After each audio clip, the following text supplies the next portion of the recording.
ప్రాణం ఉన్నంత వరకు భారతీయ జనతా పార్టీ కోసం పనిచేస్తానని కంటోన్మెంట్ నాయకుడు మన్నె శ్రీనివాస్ స్పష్టం చేశారు. పదవుల కోసం ఆశించడం లేదు, పనిచేస్తూ ముందుకు సాగితే పదవులు వెతుక్కుంటూ వస్తాయంటున్న శ్రీనివాస్తో మా ప్రతినిధి Mahender face to face.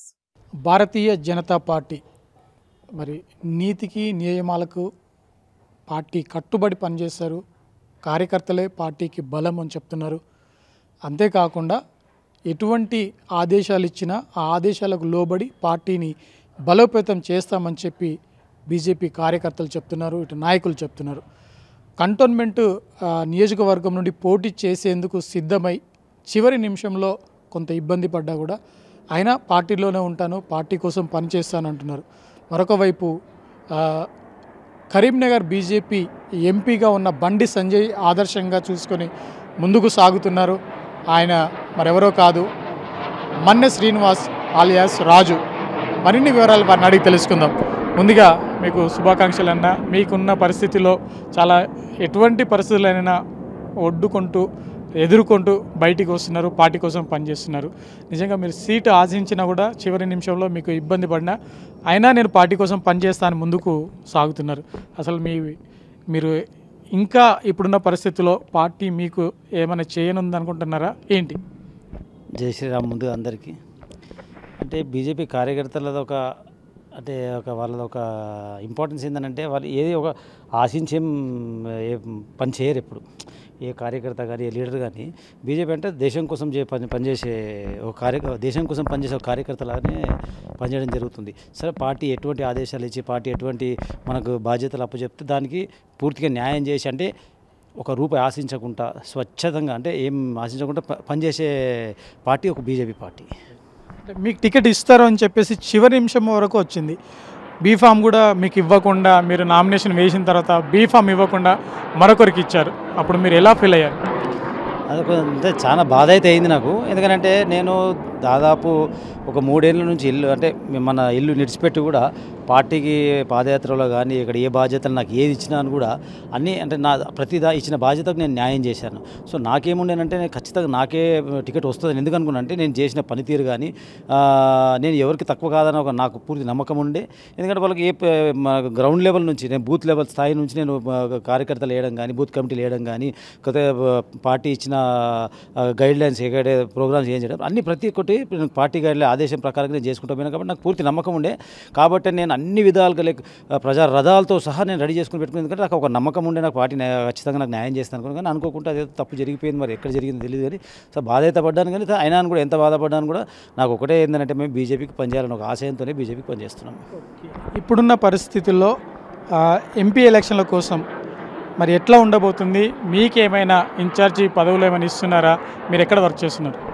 Incharge ఇప్పుడు నాకు పార్టీ ఏ బాధ్యత అప్పు చెప్తే ఆ బాధ్యతకు నేను ఖచ్చితంగా న్యాయం చేస్తాను. ఇంకోటి ఎంపీ ఈసారి గెలుస్తుందా అని అంటే ఖచ్చితంగా ఎటువంటి డౌట్ లేదు. యాక్చువల్లీ లాస్ట్ టైం ఎమ్మెల్యేలు కూడా మేము గవర్నమెంట్ ఫామ్ చేసే స్థాయికి ఉండే మేము. కానీ ఎక్కడ కొంచెం చిన్న మిస్టేక్స్ వల్ల కొంచెం ఏదో ప్రజలకు మళ్ళీ అది అర్థం కాలేదో మళ్ళీ ప్రజలు ఎక్కడ తప్పు రాంగ్ స్టెప్ వేసేదో తెలియదు. కానీ ఇప్పుడు మాత్రం ప్రజలు ఖచ్చితంగా నిర్ణయించి పడున్నారు ఏంటంటే ఖచ్చితంగా బీజేపీని ఎన్నుకోవాలి. ఎందుకంటే బీజేపీ ఏంటంటే ఏదైతే చెప్తుందో అదే చేస్తుంది. ఇప్పుడున్న కాంగ్రెస్ ఇప్పుడు 6 పథకాలను ఇచ్చింది ఫర్ ఎగ్జాంపుల్. ప్రజలు ఏం చేశారు? అది నమ్ముకొని ప్రజలు ఓట్లు వేసారు. కానీ ఏం పరిస్థితి అది ఎట్టి పరిస్థితుల్లో ఈ ఎంపీ ఎలక్షన్ అయిన తర్వాత ఖచ్చితంగా కాంగ్రెస్ ప్రభుత్వం కూలిపోయేది. అది కూలిపోయిన తర్వాత మళ్ళీ ఎలక్షన్స్ వస్తాయి. ఖచ్చితంగా మళ్ళీ అందులో బీజేపీ గవర్నమెంట్ ఫామ్ చేస్తుంది. ఇప్పుడు కూడా ఎంపీ ఎలక్షన్లో కూడా మ్యాక్సిమం 10 సీట్ల వరకు 9 నుంచి 10 సీట్లు ఖచ్చితంగా బీజేపీ కైవసం చేసుకుంటుంది. ఒక లీడర్ అంటే 10 మంది కార్యకర్తలను లేదంటే 10 మందితో ఫాలోవర్స్ని వేసుకొని తిరుగుతూ ఉంటారు. మీకు అటువంటి ఆడంబరాలు ఎక్కడా కనబడట్లేదు. సింగిల్గా వెళ్తున్నారు. మీకు అసలు మోడీ ఆదర్శమా లేకపోతే ఇంకెవరు ఆదర్శం? ఇప్పుడు బీజేపీలో ప్రతి గ్రౌండ్లో అంటే ఇప్పుడు స్టార్టింగ్ మోడీ గారు కానీ అమిత్ షా గారు కానీ బండి సంజయ్ గారు కానీ ప్రతి ఒక్కరు ఎవరైనా కూడా కిషన్ రెడ్డి గారు ఎవరైనా అంటే వాళ్ళు ఇప్పుడు ఇండివిజువల్గా పని చేసుకుంటూ పోతారు. అంటే పార్టీ గైడ్లైన్స్ ఏమి ఇచ్చింది అదే పని చేయాలి. ఆర్భాటం ఇప్పుడు 100 మందిని వేసుకొని తీసుకుపోయి చేసే పని ఒక వ్యక్తి చేయగలుగుతాడు. ఆ కేపబిలిటీ ఉన్నోడే బీజేపీ నాయకుడు. బీజేపీ ఇంపార్టెన్స్ ఏంటంటే ఒక వ్యక్తి ఒక పెద్ద శక్తి అది. అంటే 100 మందితో సమానం. మీరు వేరే పార్టీలో చూసుకొని 100 మంది ఉన్నా కూడా ఈ బీజేపీలో చేసే ఒక వ్యక్తి ప్లానింగ్ చేసే కార్యక్రమం వాళ్ళు చేయలేరు. కాబట్టి బీజేపీ అనేది అంటే వాళ్ళకు సిద్ధాంతాలు ఉంటాయి, ఒక సిస్టమేటిక్ ఉంటుంది, ఏ విధంగా ప్రణాళిక మనం ఎలా వెళ్ళాలి అనేది ఒక సిస్టమ్ ఉంటుంది. ఆ సిస్టంలో మేము పనిచేస్తాం కాబట్టి 100 మంది పని మేము సింగిల్ ఒక్కరు కూడా చేయగలుగుతాం. కాబట్టి మేము ఎక్కడ పోయినా కూడా అక్కడ లోకల్ ఉన్న నాయకులతో పాటు మేము పోయి పనిచేసేవాళ్ళం.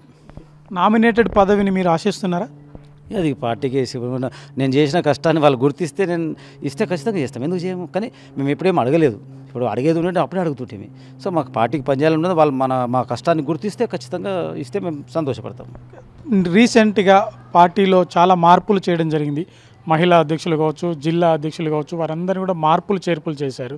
మీరు దీన్ని సమర్థిస్తారా, లేకపోతే దీని మీద మీ అభిప్రాయం ఏంటి? ఇప్పుడు ఎట్లుంటుందంటే ఒక 3 years టర్మ్ ఉంటుంది. ఆ 3 years టర్మ్ అయిపోయిన తర్వాత అధిష్టానం మళ్ళీ ప్రెసిడెంట్ ఎవరు వస్తారో వాళ్ళు వచ్చి వాళ్ళ మీద ఆధారపడి ఉంటుంది. అది మనం దాని మీద మనం మాట్లాడేది ఇది ఉండదు. మనకు వాళ్ళు ఎట్లా తీసుకుంటే దానికి మేము కట్టుబడి ఉంటాం. ఈసారి ఎంపీ ఎలక్షన్లో పోటీ చేయాలని మీకు పిలుపునిస్తే మీరు ఎక్కడ చూస్ చేసుకుంటారు? ఖచ్చితంగా ఎక్కడైనా రిజర్వ్డ్ కాన్స్టిట్యున్సీ ఉన్నాయి, ఇప్పుడు పెద్దపల్లి ఉన్నది ఫర్ ఎగ్జాంపుల్, అక్కడ నాకు ఒకవేళ అవకాశం ఇస్తే ఖచ్చితంగా సంతోషంగా నేను పోటీ చేయగలుగుతాను. ఎందుకంటే నాకు ఆ సత్తా ఉన్నది, నేను చేయగలుగుతాను. అవకాశం ఇస్తే ఖచ్చితంగా చేస్తాను. మిమ్మల్ని చూసి ప్రజలు ఓట్లేస్తారా, పార్టీని చూసి ఓట్లేస్తారంటారా? అంటే ఇప్పుడు బీజేపీని చూసి ఓటేసి ఇప్పుడు ఎట్లుంటుందంటే ఫస్ట్ బీజేపీ అంటే ఒక సిద్ధాంతమైన పార్టీ. అంటే బీజేపీ ఎప్పుడు అబద్ధాలు మాటలు చెప్పుకుంటే ఏదో పబ్లిక్లోకి వెళ్ళి ఓట్లు వేయించుకోవడం ఎందుకు అట్లా ఉన్నది. కాబట్టి 2 స్థానాల నుంచి ఇలా దాదాపు ఎన్ని స్థానాలకి ఇలా ఎన్ని సంవత్సరాల నుంచి మనం ఎదగడమే ఉంది, కానీ ఎక్కడ గ్రాఫ్ పడిపోవడం లేదు. ఎప్పుడు చూసినా కూడా పర్సంటేజ్ పెరగడమే జరిగింది, కానీ ఎక్కడ మీకు తగ్గలేదు. ఇక్కడ ఎందుకనంటే ప్రజల లోపల మీకు మెల్లమెల్ల కొంచెం వాళ్ళకు అవగాహన వచ్చిన తర్వాత వాళ్ళు అవి అవుతారు. ఇప్పుడు కూడా వాళ్ళు ప్రజలందరూ ఫీల్ అవుతున్నారు, నేను కాంగ్రెస్ కేసు మేము తప్పు చేసినాం. ఎందుకంటే ఇలా వాళ్ళు ఏ హామీలు కూడా తీర్చలేకపోతున్నారు, ఇలా తీర్చే పరిస్థితి కూడా లేదు. అది కేవలం అధికారంలోకి రానికి మాత్రమే వాళ్ళు ఈ హామీలన్నీ పెట్టుకొని వచ్చారు అంతే, దాంతో ఇంకేం లేదు. కానీ బీజేపీ అట్లా కాదు. ఇప్పుడు ఫర్ ఎగ్జాంపుల్ మేనిఫెస్టోలో మీకు అయోధ్య అని పెట్టారు. అయోధ్య పెట్టిన తర్వాత ఎంత కష్టమైనా సరే దాన్ని ఖచ్చితంగా నెరవేర్చిందా లేదా? మరి మీకు గాడ్ ఫాదర్ ఉండాలి అని చెప్పేసి, రాజకీయాల్లో గాడ్ ఫాదర్ ఉంటేనే ముందుకు సాగుతారు, లేదంటే రాజకీయ భవిష్యత్తు ఉంటుందంటారు. మీకు గాడ్ ఫాదర్ ఎవరైనా ఉన్నారా? ఖచ్చితంగా ఇప్పుడు నాకు గాడ్ ఫాదర్ ఇప్పుడు ఉన్న ప్రకారంగా అయితే బండి సంజయ్ గారు నాకు ఖచ్చితంగా గాడ్ ఫాదర్. ఎందుకంటే గాడ్ ఫాదరే. ఎందుకంటే నేను ఆయనకు అడుగుజాడలు నడుస్తున్నారు, కిషన్ రెడ్డి గారు ఆయన అడుగుజాలని అందరు, కానీ మెయిన్ గాడ్ ఫాదర్ వచ్చి నాకు బండి సంజయ్ గారే. బీజేపీలో ధర్మం కోసం ఎక్కువ మేము పోరాటం చేస్తాము, మనకిచ్చిన హిందూ ధర్మాన్ని పాటించాలని చెప్పేసి ఒక వాదన వినిపిస్తుంది. దాన్ని తూచా తప్పకుండా ప్రజలకు కూడా వివరించాలని చెప్పేసి ఫస్ట్ నుండి మొదలవుతుంది, ఇప్పటి వరకు కూడా కొనసాగుతుంది. మీరు ఆ సనాతన ధర్మం కట్టుబడే బీజేపీ కార్యకర్తగా ముందుకు సాగుతున్నారు. దీని ప్రభావం ఎట్లా ఉంటుంది? ఖచ్చితంగా ఇప్పుడు ఎగ్జాంపుల్ ఇప్పుడు ఇదే మీరు అయోధ్యను చూసుకోండి, ఏదైతే మేనిఫెస్టోలో పెట్టి ఏదైతే చేస్తామన్నదో ఖచ్చితంగా హిందూ ధర్మం. ఇప్పుడు మనకు ఒకటి మన హిందూ రాష్ట్రం, ఇది మనది హిందూ రాష్ట్రం అండి. అంటే మనం ఇక్కడ నిజంగా సిగ్గుపడాల్సింది ఏంటంటే ఇలా దాదాపు 60 కంట్రీలు ముస్లిం కంట్రీస్ అని చెప్పుకుంటున్నాయి, కానీ కేవలం మనం ఒక్క కంట్రీని కూడా మనం హిందూ రాష్ట్రం అని చెప్పుకొని మనకు సిగ్గు అనిపిస్తుంది ఇలా ప్రతి ఒక్కరు. ఎందుకంటే ఇలా తప్పేముందల్లా, ఇది మన హిందూ రాష్ట్రం, లక్షల సంవత్సరాల నుంచి మన హిందువులదే ఇది.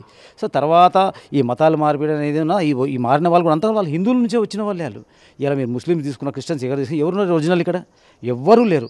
అంత మతం హిందూ నుంచి పోయి అక్కడ పోయిన ఏదో వాళ్ళు ఏదో కొన్ని ఆశలు చూపించో దేని విధంగా తీసి పోయిన వాళ్ళే, కానీ ఎవరిది. కాబట్టి అందుకే మళ్ళీ మేమంటున్నాం గర్వాప్సి రావాలంటున్నాం, ఇది హిందూ రాష్ట్రం కావాలి. మీరు పార్లమెంటు నుండి అంటే పార్లమెంటు సీట్లలో భాగంగా సికింద్రాబాద్లో కిషన్ రెడ్డి పోటీ చేస్తే ఎట్లా ఉండబోతుంది?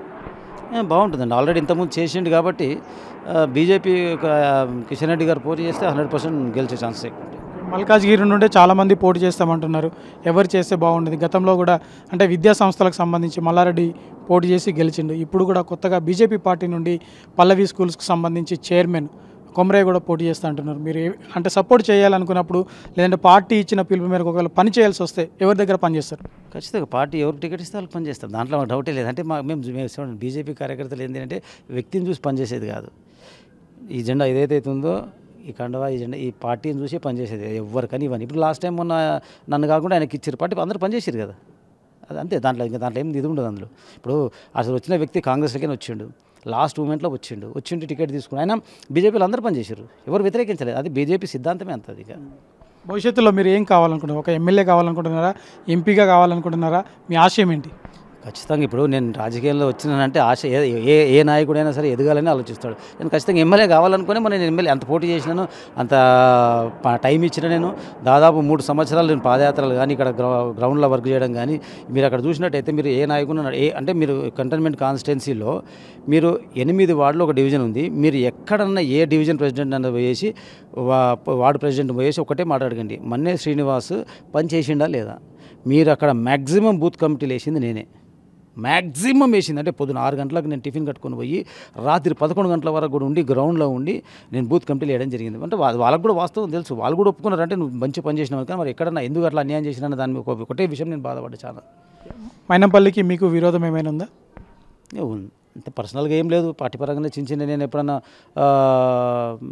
విమర్శలు చేయించింటే, ఇప్పుడు క్వశ్చన్ చేసింటే నేను కొన్ని దాంట్లో వాళ్ళ వ్యక్తుల వరకు చేసినప్పుడు నా మీద కొన్ని దాడులు చేయడం జరిగింది. అంటే డైరెక్ట్ కాకుండా ఇండైరెక్ట్గా చేయించిండు. సరే దాన్ని నేను ఎదుర్కొంటున్నాను, దానికేం ఇదేం లేదు. సరే నాకైనాకు మాత్రం ఏమి ఇది లేదు అని రాజకీయంగా వెనక నుంచి చేయడము. నాకు టికెట్ ఇంతకుముందు కూడా గతంలో కూడా కార్పొరేట్ టికెట్ కూడా వచ్చేది ఉంటే దాన్ని కూడా అడ్డుపడ్డాడు. అంటే 2-3 సార్లు అట్లా అడ్డుపడ్డాడు. మా దాని నుంచి ఇంకేం లేదు. సాయి ప్రసాద్ మీద కూడా ఇదే కామెంట్ చేయడం, గొడవ చేయడం జరుగుతుంది. ఎందుకు బీజేపీ వాళ్ళని ఎందుకు టార్గెట్ చేస్తున్నారు మైనంపల్లి? ఇప్పుడు ప్రశ్నించటోలే బీజేపీ. ఇప్పుడు ముంగట వాళ్ళు తప్పు చేస్తున్నప్పుడు ప్రశ్నిస్తే ముంగట వాళ్ళకి ఏమనిపిస్తుంది? అది తప్పు అనిపిస్తుంది. అంటే వాళ్ళు చేసేది తప్పు అని చెప్పి మనం ఎత్తి చూపించినప్పుడు అది వాళ్ళకి ఖచ్చితంగా తప్పే అనిపిస్తుంది. కాబట్టి అది ముందు వాళ్ళకు తెలుసుకుంటారు. అది పార్టీ పరంగానే ముందుకెళ్తారా, లేకపోతే ఇంకా వేరే ఏమైనా ప్రయత్నం చేస్తారా? సమస్య లేదు, పార్టీ పరంగానే, దానికి మించి సెకండ్ థాటే లేదు మాకు, అక్కడ డౌటే లేదు. మీరు బీజేపీ పార్టీలో చేరడానికి ప్రధాన కారణం ఎవరు? మిమ్మల్ని ఎవరు ప్రభావితం చేశారు? పార్టీ అంతే. అంటే పార్టీ సిద్ధాంతాలు, అంటే పార్టీ గైడ్లైన్స్ ఎట్లుంటుంది, పార్టీ పద్ధతులు ఏంది, దాంట్లో హిందుత్వ ధర్మం ప్రతి ఒక్క ఇలా ఈ భారతదేశంలో ప్రతి ఒక్క హిందూ ఎవరైనా నిజంగా నికాల్సిన హిందూ అని చెప్పుకున్నట్టే ఖచ్చితంగా బీజేపీకే ఓటు చేయాలి.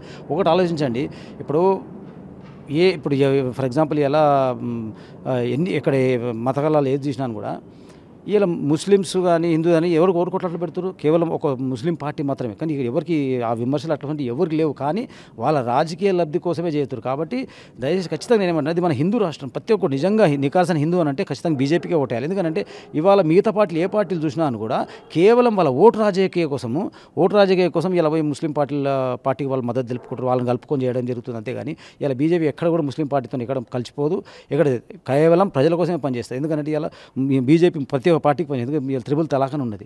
త్రిబుల్ తలాక్ ఎదురు తీసి ఎవరి కోసం తీసి మన కోసం కాదు. అది త్రిబుల్ తలాక్ తీసేసిందంటే ముస్లిం మహిళలు కూడా మా బిడ్డలే అనే అంటే వాళ్ళకి అన్యాయం జరుగుతుంది అనే ఉద్దేశంతో మోడీ గారు మరి అది తీయడం జరిగింది. మరి అట్లాంటప్పుడు ఇక్కడ మాకు పార్టీ ఇది మతతత్వ పార్టీ అని అంటారు. ఇది కేవలం ఒక ఎంఐఎం, అసదుద్దీన్ ఓవైసీ, అక్బర్ ఓవైసీ వీళ్ళ అంటే రాజకీయ పబ్బం గడుపుకోవడానికి మాత్రమే ఇది ఇటువంటి నీచ రాజకీయాలు చేస్తారు. అంతే దాన్ని వీళ్ళు ఏంటంటే కేవలం వచ్చే 6%, 12% కోసం వీళ్ళు కకృతి పడి వాళ్ళకు మద్దతు తెలుపుతున్నారు. అంతేగాని దయచేసి అంటే మన హిందూ దేవుళ్ళని ఇంత విధంగా అంటే అగౌరవపరుస్తున్నారు. మరి అటువంటిప్పుడు మరి హిందూకు ఒక బాధ్యత కాదా ప్రశ్నించి? కాబట్టి దాన్ని ఈసారి ఈ ఓటు రూపంగా తెలియజేయండి ప్రజలకు, ఒకటి మేము విజ్ఞప్తి చేయడం. ఇప్పటి నుండి మళ్ళీ ఒకవేళ పోటీ చేయాలి, అసెంబ్లీలో పోటీ చేయాలనుకుంటే మీరు కంటోన్మెంట్ నుండి పోటీ చేస్తారా, ఉప్పల్ నుండి పోటీ చేస్తారా? లేదు, కంటోన్మెంట్ రిజర్వ్డ్ ఉన్నది. రేపు పొద్దున డీలిమిటేషన్లు ఏమైనా చేంజ్ అయినప్పుడు ఇంకెక్కడైనా ఉంటే ఎక్కడైనా చేస్తాం ఇక అవకాశం ఇస్తే పార్టీ. థ్యాంక్ యూ అన్న, థ్యాంక్ యూ సో మచ్. మొత్తం మీద కంటోన్మెంట్ నుండి పోటీ చేసేందుకు తాను ఎప్పుడూ సిద్ధంగా ఉంటాను, పార్టీ ఇచ్చిన నియమాలు కావచ్చు, పార్టీ ఇచ్చిన పిలుపు మేరకు మేము పనిచేస్తా అంటున్నారు. పార్టీ కేవలం ప్రజల కోసము, ప్రజల అవసరాల కోసం ఎప్పుడూ నేను ప్రజల మధ్య ఉంటానని చెప్తున్నారు. Vote studio.